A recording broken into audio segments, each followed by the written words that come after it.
3 अध्याय तक हमने लास्ट क्लास में कर लिया था, ज्योग्राफी के क्लास 7th। और आज चौथा अध्याय करेंगे, जो चौथा अध्याय का नाम हमारा है वायु। आज हम वायु के बारे में जानेंगे और इसकी पूरी जानकारी इकट्ठा करेंगे।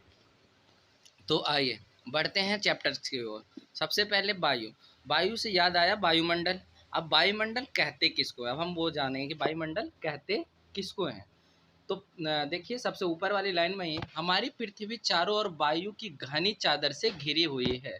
हमारी जो पृथ्वी है वो हमारी जो पृथ्वी है वो चारों ओर की घनी चादरों से, चारों ओर से वायु की घनी चादरों से घिरी हुई है ना, घिरी हुई है, जिसे क्या कहते हैं, वायुमंडल कहते हैं। जिसे क्या कहते हैं, वायुमंडल। पृथ्वी पर सभी जीव जीवित रहने के लिए वायुमंडल पर निर्भर हैं। यह हमें सांस लेने के लिए वायु प्रदान करता है। यह वायुमंडल हमें क्या करता है, सांस लेने के लिए वायु प्रदान करता है एवं सूर्य की किरणों के हानिकारक प्रभाव से हमारी रक्षा करता है। आपको पता है सूर्य की किरणों में बहुत सारे हानिकारक पदार्थ होते हैं, हानिकारक किरणें होती है, जिससे वो हमारी वायुमंडल क्या करता है, रक्षा करता है। वायुमंडल क्या करता है, हमारी रक्षा करता है। यदि सुरक्षा की यह चादर ना हो तो हम दिन के समय सूर्य की गर्मी से तप्त होकर जल सकते हैं एवं रात के समय ठंडा से जम सकते हैं। अतः यह वह वायु राशि है जिसे पृथ्वी के तापमान को रहने योग्य बनाया है। तो वायुमंडल ही है बच्चे ऐसा जो पृथ्वी पर जीवन को संभव बना रखा है, पृथ्वी पर रहने योग्य बना रखा है। आइए कुछ इधर भी जानते हैं, बॉक्स को जरूर आप पढ़ा कीजिए। बॉक्स में बहुत ही इंपॉर्टेंट चीज़ें और एक नंबर वाले क्वेश्चन मिलेंगे जो कि आपके बहुत सारे एग्जाम्स में मदद करेंगे, है ना। तो सबसे पहले आइए इसको भी पढ़ते हुए चलते हैं। देखिए बॉक्स को पढ़ते हैं अब। कार्बन डाइऑक्साइड वायुमंडल में फैलकर पृथ्वी के विकिरित ऊष्मा को पृथ्वी पर रोककर ग्रीन हाउस प्रभाव पैदा करती है, इसलिए इसे ग्रीन हाउस प्रभाव गैस भी कहते हैं। और इसके अभाव में धरती इतनी ठंडी हो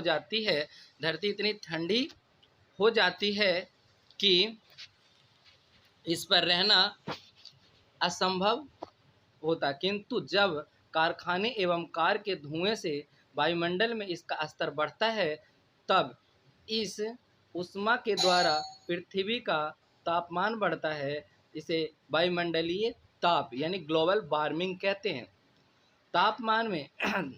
तापमान में इस वृद्धि के कारण पृथ्वी के सबसे ठंडे प्रदेश में जमी हुई बर्फ पिघलती है, जिसके परिणाम स्वरूप समुद्र के स्तर में वृद्धि होती है, जिससे तटीय क्षेत्र में बाढ़ आ जाती है। दीर्घ अवधि में इसके कारण जलवायु में अत्यधिक परिवर्तन हो जाता है, जिसके फलस्वरूप कुछ पौधे एवं पशु लुप्त हो जाते हैं। उम्मीद है यहाँ तक कि आपको समझ में आ गया होगा। चलिए थोड़ा सा और आगे बढ़ते हैं और वायुमंडल का संघटक पढ़ते हैं। वायुमंडल का संघटक। अब वायुमंडल में हमें कौन कौन सी गैसें कितनी मात्रा में पाई जाती है, ये सारी चीज़ें आज हम डिस्कस करेंगे। चलिए सबसे पहले मैं बता दूं कि हमारे पृथ्वी के वायुमंडल में 21% ऑक्सीजन, 78% नाइट्रोजन और आर्गन 0.93% और कार्बन डाइऑक्साइड 0.03% और अन्य सभी 0.04% उपलब्ध है। चलिए सबसे पहले वायुमंडल का संघटक देखते हैं, मिलाते हुए चलिएगा। क्या आप जानते हैं कि जिस वायु का उपयोग हम सांस लेने के लिए करते हैं, वास्तव में वह अनेक गैसों का मिश्रण है। हाँ जी, वायु जो है क्या है, वो अनेक गैसों का मिश्रण है। नाइट्रोजन तथा ऑक्सीजन ऐसी दो गैसें हैं जिनसे वायुमंडल का बड़ा भाग बना है। यानी वायुमंडल का सबसे बड़ा भाग इन दो गैसों से बना हुआ है ना। जो नाइट्रोजन पेड़ पौधों के लिए बहुत ही आवश्यक है और ऑक्सीजन मनुष्य के लिए आवश्यक है। तो चलिए carbon dioxide helium, ozone, argon एवं हाइड्रोजन कम मात्रा में पाई जाती है। इन गैसों के अलावा धूल के छोटे छोटे कण भी हवा में मौजूद होते हैं, जैसा कि चित्र 4.1 में वृत्तारेखीय दिया गया है, जिसमें वायु के विभिन्न संघटकों को के प्रतिशत दर्शाए गए हैं। देखिए ये गोला में जो अभी बताया गया था, है ना, ये जो गोला आप देख रहे हैं, इसमें देखिए प्रदर्शित किया गया है कि ऑक्सीजन कितना प्रतिशत है, नाइट्रोजन और अन्य गैस आर्गन, है ना, कार्बन डाइऑक्साइड, ये सारे इस गोले में दिखाए गए हैं, ये सारे। और इसको अब हम याद रखेंगे। अगर आपसे पूछा जाए कि बताइए हमारे वायुमंडल में, पृथ्वी के वायुमंडल में ऑक्सीजन की कितनी मात्रा है, तो 21%, नाइट्रोजन की 78%। तो इस तरीके से क्वेश्चन भी बनाए जा सकते हैं।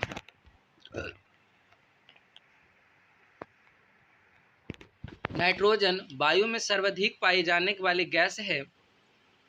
हमारे वायुमंडल में सबसे सर्वाधिक कौन सी गैस पाई जाती है, तो नाइट्रोजन पाई जाती है। जब हम सांस लेते हैं तब फेफड़ों में कुछ नाइट्रोजन भी ले जाते हैं और फिर उसे बाहर निकाल देते हैं, परंतु पौधे को अपने जीवन के लिए नाइट्रोजन की आवश्यकता होती है। देखिए अब आपको पता है कि जो वायु है गैसों का मिश्रण है, तो जाहिर सी बात है अगर हम सांस लेंगे तो बहुत सारे जो गैस है वो हमारे क्या शरीर के अंदर जाएगी, लेकिन ऑक्सीजन हमें चाहिए। तो हमारा जो जो हम और हमें हमारी बॉडी ऑक्सीजन को, है ना, ऑक्सीजन को ग्रहण कर लेती है, और बाकी जो अदर गैसेज है उसको जब हम सांस छोड़ते हैं तो उससे वो बाहर आ जाती है। नाइट्रोजन किसको, पौधे को बहुत ही, उस पौधे के जीवन के लिए बहुत ही आवश्यक है, इसलिए पौधे उसे वो ग्रहण करते हैं, वे सीधे वायु में नाइट्रोजन नहीं लेते। और हाँ, और बात करेंगे जो पौधा है ना, पौधा सीधा वो वायु से नाइट्रोजन नहीं लेता, है ना,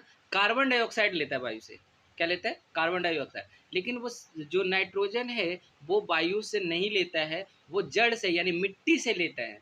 जब आप रासायनिक पदार्थ या कोई चीज़ खाद वगैरह डालते हो ना खेतों में, तो क्या वो हवा से लेता है, वो क्या हो जाता है नीचे जाने के, जब पानी देते हो तो नीचे मिट्टी में मिल जाता है, और जड़ जो है मिट्टी से उसे वो ग्रहण कर लेता है।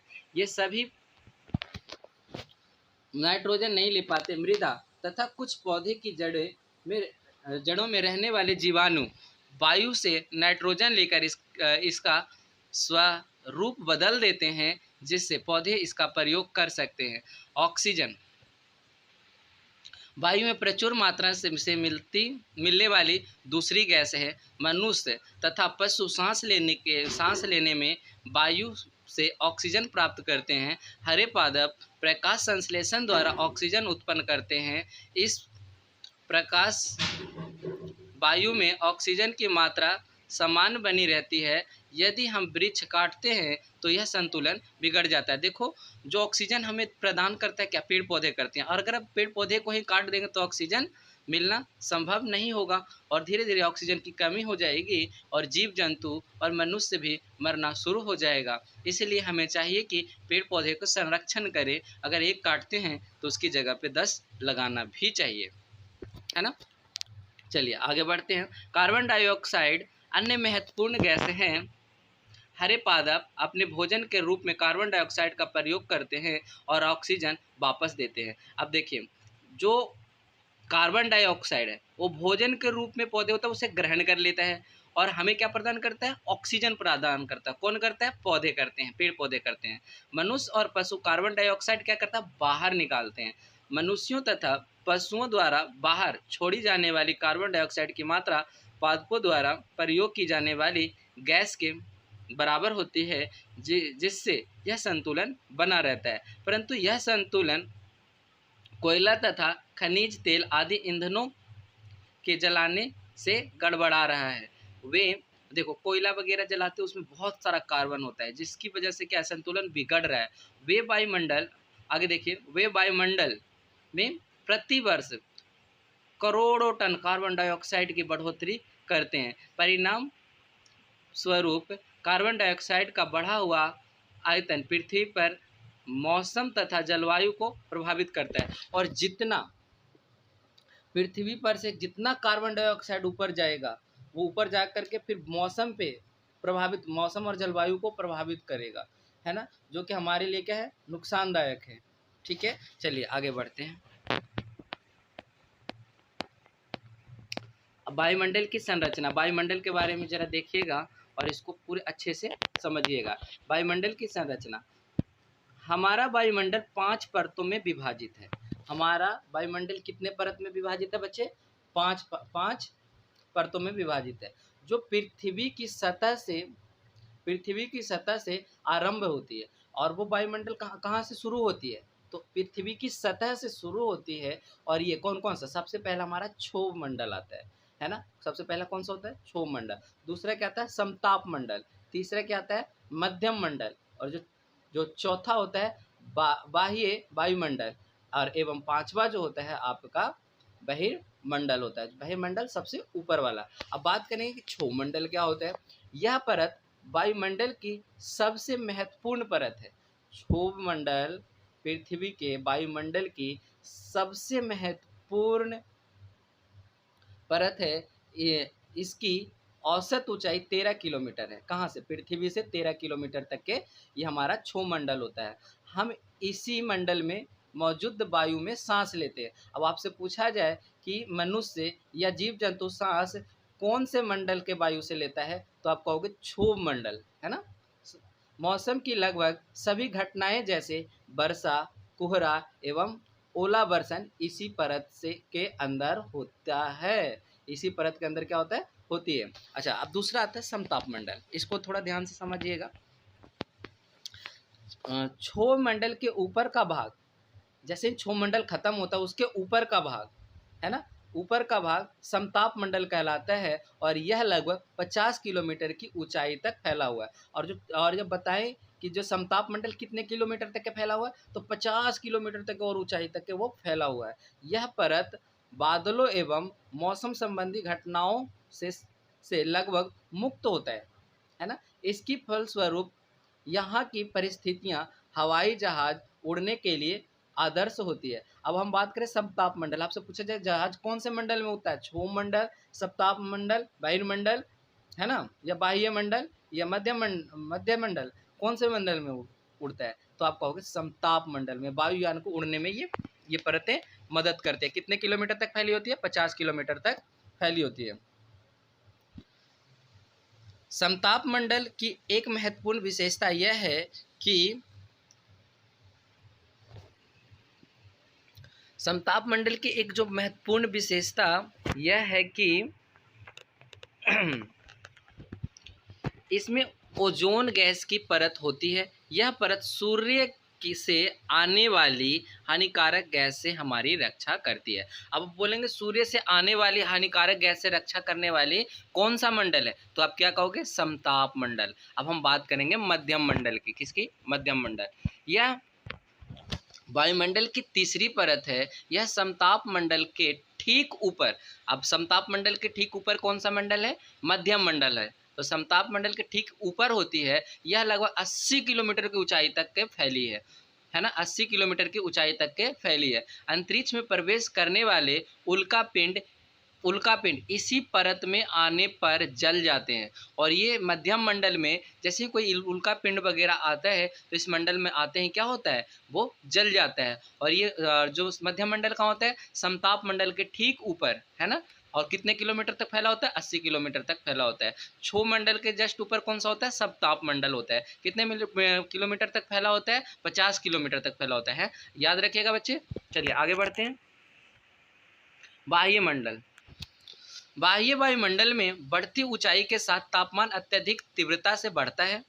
जैसे जैसे आप ऊपर, है ना, मध्य मंडल से और ऊपर चलते जाएंगे बाह्य वायुमंडल, उसमें जैसे जैसे आप ऊपर चले जाते हैं तापमान अत्यधिक तीव्रता से बढ़ता जाता है। और आयन मंडल इस परत का एक भाग है। यह 80 से 400 किलोमीटर तक फैला है। अब ध्यान रखिएगा, जो बाह्य मंडल कहाँ तक के फैला हुआ है? 80 से 400 किलोमीटर ऊपर तक, है ना। रेडियो संचार के लिए इस परत का प्रयोग होता है। रेडियो संचार के लिए कौन सा परत का होता है? तो मध्यम मंडल का, है ना, बाह्य मंडल का, है ना। वायुमंडल का। वास्तव में पृथ्वी से प्रसारित रेडियो तरंगे इस परत द्वारा पुनः पृथ्वी पर परावर्तित कर दी जाती है। अब हम बात करेंगे बहिर्मंडल की।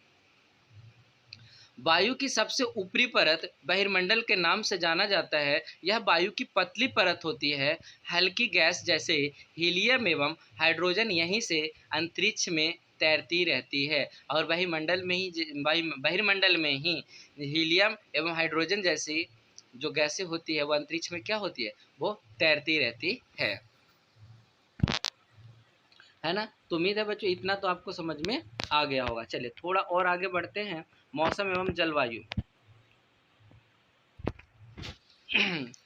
क्या आज वर्षा होगी? क्या आज दिन साफ होगा और धूप निकलेगी? कितनी ही बार हमने क्रिकेट प्रेमियों के मुंह से एक दिवसीय मैच के भविष्य पर अनुमान लगाते हुए सुना है। देख तो क्रिकेट वगैरह होता है तो पूछते हैं क्या पता आज वर्षा हो जाए, शायद आज वर्षा होने वाली है, ऐसी बहुत सारे अनुमान लगाते हैं। यदि हम कल्पना करें कि हमारा शरीर एक रेडियो है और मस्तिष्क उसके स्पीकर, तो मौसम वह है जो इसके नियंत्रण बटनों से छेड़छाड़ करता रहता है। मौसम वायुमंडल की प्रत्येक घंटे तथा दिन प्रतिदिन की स्थिति होती है। क्या होता है? दिन प्रतिदिन की क्या होता है? मौसम स्थिति होता है। आर्द्र एवं गर्म मौसम किसी को भी चिड़चिड़ा बना सकता है। अच्छा हवादार मौसम हमें आनंद देता है और हम घूमने की योजना भी बना सकते हैं। देखते हो जब सुनहरा हवा, बहुत ठंडी ठंडी हवाएं चलती हैं तो हम लोग घूमने के लिए बाहर निकलते हैं, है ना, घूमने के लिए कि बहुत अच्छा मौसम है, चलते हैं घूमते हैं, है ना। मौसम नाटकीय रूप से दिन प्रतिदिन बदलता है और मौसम है दिन प्रतिदिन हम बदलता ही चल जाता है, जैसे नाटक की तरह, है ना। किंतु दीर्घ काल में किसी स्थान का मौसम, औसत मौसम उस स्थान की जलवायु बताता है। क्या अब आप समझ गए कि हम मौसम का दैनिक पूर्वानुमान क्यों लगाते हैं? देखिए किसी भी स्थान की जलवायु वहाँ का तय करेगा कि वहाँ का मौसम कैसा है ना। आगे ये जो बॉक्स है, ये जो थोड़ा बॉक्स है इसको ज़रूर समझिएगा, है ना। बॉक्स को समझेंगे यह जानकर आपको आश्चर्य होगा कि पृथ्वी सूर्य की ऊर्जा के 2 करोड़ भाग का केवल 1 भाग यानी 2 अरबा ही प्राप्त करती है। अब देखिए यह जानकर आपको आश्चर्य होगा कि पृथ्वी सूर्य की ऊर्जा के, पृथ्वी किसकी? सूर्य की ऊर्जा के 2 करोड़ इकाई दहाई सैकड़ा हजार 10,000 लाख 10 लाख करोड़ 10 करोड़ शायद 20 करोड़ है बच्चे, 20 करोड़ इकाई दहाई सैकड़ा हजार 10,000 लाख 10 लाख करोड़ 10 करोड़ 20 करोड़ भाग का केवल 1 भाग यानी 2 अरबिया ही प्राप्त करती है। इसको याद रखिएगा। आगे देखते हैं तापमान। अभी आपने मौसम एवं जलवायु देखा कि किसी भी जगह की जलवायु डिपेंड करता है कि वहाँ का मौसम कैसा होगा। तापमान, आप प्रतिदिन जिस तापमान का अनुभव करते हैं वह वायुमंडल का तापमान होता है। हाँ, जो भी वायुमंडल का तापमान की वजह से ही उस तापमान का अनुभव होता है। वायु में मौजूद ताप एवं शीतलता के परिणाम को तापमान कहते हैं। तापमान कहते किसे? तो वायु में मौजूद जो ताप होता है एवं शीतलता के परिणाम को हम क्या कहते हैं? तापमान कहते हैं। वायुमंडल का तापमान केवल दिन और रात में ही नहीं बदलता बल्कि ऋतुओं के अनुसार भी बदलता है। शीत ऋतु की अपेक्षा ग्रीष्म ऋतु ज़्यादा गर्म होती है। आतपन एक महत्वपूर्ण कारक है। आतपन क्या है? आप बात करेंगे आतपन क्या है? तो आतपन एक महत्वपूर्ण कारक है जो तापमान के वितरण को प्रभावित करता है। सूर्य से आने वाली वह ऊर्जा जिसे पृथ्वी रोक लेती है आतपन कहलाता है। आतपन यानी सूर्यता, आतपन का मतलब होता है सूर्यताप की मात्रा भूमध्य रेखा से ध्रुवों की ओर घटती है, इसीलिए तापमान उसी प्रकार घटता रहता है। क्या अब आप समझ गए होंगे कि ध्रुव बर्फ से क्यों ढके रहते हैं? देखो जो ध्रुव होता है जब आप ग्लोबल लोगे ना, तो जो ध्रुव की तरफ है, तो ध्रुव की तरफ हमेशा जैसे जैसे भूमध्य रेखा से ऊपर जाएंगे ना, तो तापमान धीरे धीरे कम होता हुआ चला जाता है, और जैसे ध्रुव के पास पहुंचेंगे तो वहाँ पे क्या होता है, बिल्कुल बर्फ होता है, वहाँ जीवन भी संभव नहीं है। वैसा क्यों होता है, क्योंकि जो सनलाइट है वो सीधा जो है ध्रुवों के पास पड़ता नहीं है ना, ध्रुवों पर पड़ता नहीं है। और जब ध्रुव जहाँ पे सनलाइट पड़ेगी नहीं, तो वहाँ क्या होगा, पूरा बर्फ ही बर्फ जम जाएगा, है ना। यदि पृथ्वी का तापमान अधिक बढ़ जाता है तो यह इतनी गर्म हो जाएगी कि यहाँ कुछ फसलें नहीं उग सकेंगे। गांव की अपेक्षा नगरों का तापमान बहुत अधिक होता है।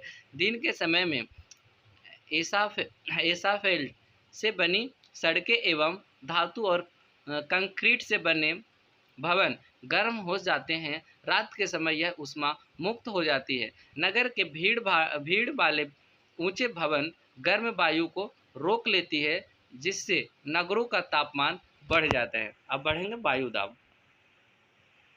यह जानकर आपको आश्चर्य होगा कि वायु हमारे शरीर पर उच्च दाब के साथ बल लगाती है, किंतु हम इसका अनुभव नहीं कर सकते। यह इसलिए होता है क्योंकि वायु का दाब हमारे ऊपर सभी दिशाओं से लगता है और हमारा शरीर विपरीत बल लगाता है। पृथ्वी की सतह पर वायु के भार द्वारा लगाया गया दाब वायु दाब कहलाता है। अब वायु दाब कहते किसे, तो पृथ्वी की सतह पर वायु के भार द्वारा लगाया गया दाब वायु दाब कहलाता है। वायुमंडल में ऊपर की ओर जाने पर दाब तेजी से गिरने लगता है। समुद्र स्तर पर वायु दाब सर्वाधिक होता है और ऊंचाई पर जाने पर यह घटता जाता है। वायु दाब का क्षैतिज वितरण किसी स्थान पर उपस्थित वायु के ताप द्वारा प्रभावित होता है। अधिक तापमान वाले क्षेत्रों में वायु गर्म होकर ऊपर उठती है। यह निम्न दाब क्षेत्र बनाता है। निम्न दाब बादल युक्त आकाश एवं नम मौसम के साथ जुड़ा होता है। कम तापमान वाले क्षेत्र की वायु ठंडी होती है।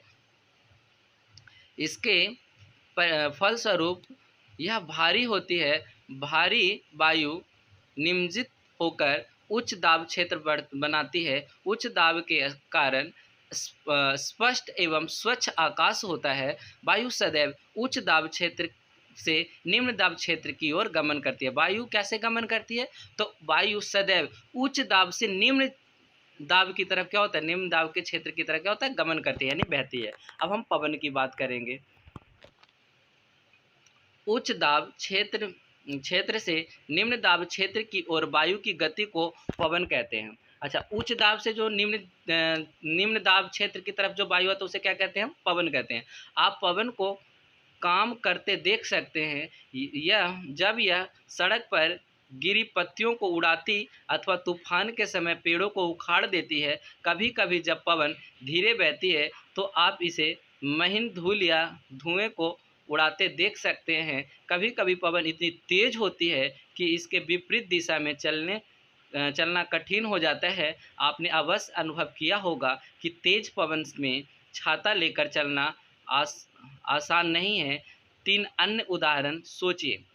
चलिए ये सोचिएगा, जब तेज पवन के कारण आपके लिए समस्या उत्पन्न हुई हो। पवन को मुख्यतः 3 प्रकार में विभाजित किया जाता है। अब 3 भागों में कैसे कैसे विभाजित किया जाता है। सबसे पहले स्थानीय पवनें। कौन सी पवनें, स्थानीय पवनें। तो स्थानीय पवनें व्यापारिक पश्चिम एवं पूर्वी पवनें अस्थायी पवनें हैं। अब स्थानीय पवनें कौन सी है, तो जो व्यापारिक पश्चिमी एवं पूर्वी पवनें हैं उसे क्या कहते हैं, अस्थायी पवनें कहते हैं। यह वर्ष भर लगातार निश्चित दिशा में चलती रहती है। अस्थायी पवनें क्या होता है, पूरे वर्ष भर निश्चित दिशा में क्या रहता है, होता है, चलता रहता है। मौसमी पवनें, ये पवनें विभिन्न ऋतुओं में अपनी दिशा बदलती रहती है।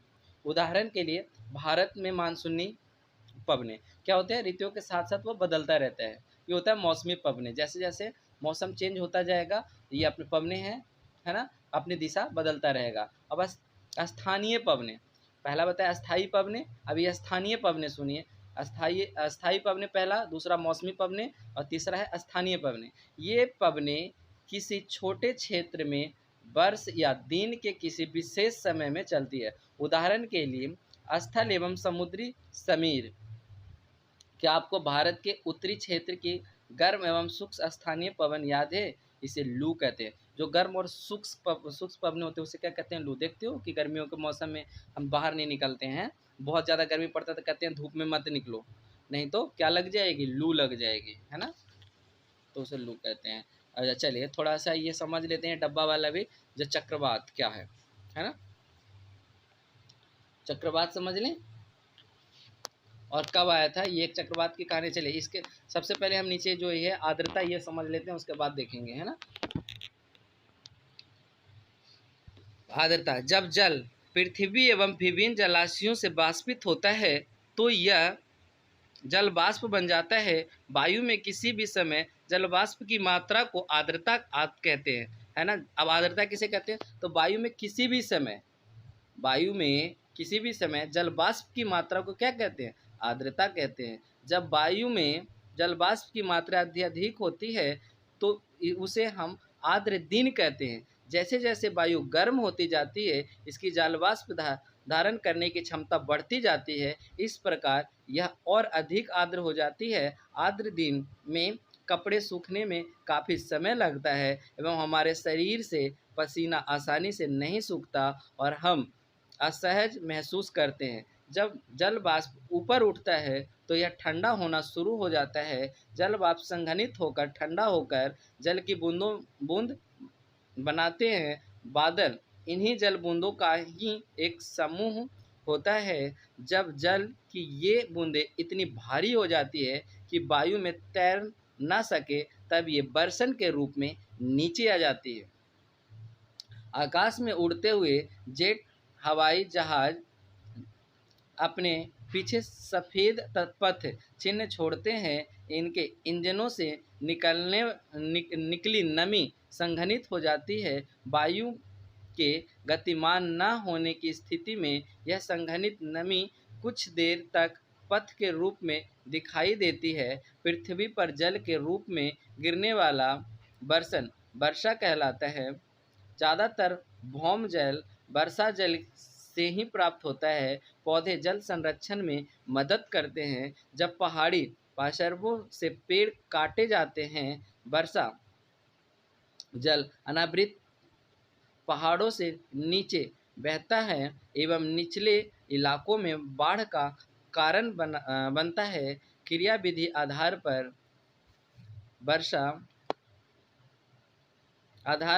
वर्षा के 3 प्रकार होते हैं: संवहनी वर्षा, पर्वतीय वर्षा एवं चक्रवाती वर्षा, है ना। 3 प्रकार की वर्षा याद रखिएगा। कौन कौन से? संवहनी वर्षा, पर्वतीय वर्षा एवं चक्रवाती वर्षा। पौधे तथा जीव जंतुओं को जीवित रहने के लिए वर्षा बहुत महत्वपूर्ण है। इससे धरातल को ताज़ा जल प्रदान होता है। यदि वर्षा कम हो तो जल की कमी तथा सूखा हो जाता है। इसके विपरीत अगर वर्षा अधिक हो तो बाढ़ आ जाती है। इसीलिए ये बैलेंस में रहे तो ही ठीक है।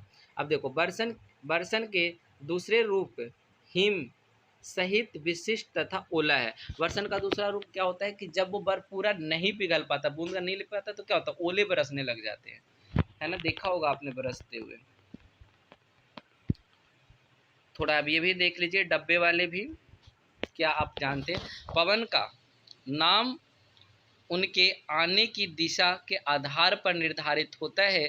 उदाहरण के लिए पश्चिम से आने वाली पवन को पश्चिमी यानी पछुआ पवन कहते हैं। अब देखो पवन जिस हिसाब से आता है ना, अगर पूरब की तरफ से आएगा तो पूर्वैया हवा होता है, ठीक है ना। पश्चिम से आएगा तो पछिया हवा होता है, यानी पछुआ हवा उसी को बोलते हैं, है ना। आगे, क्या आप जानते हैं कि चांद पर वायु नहीं है, अतएव वहाँ वायु दाब भी नहीं है।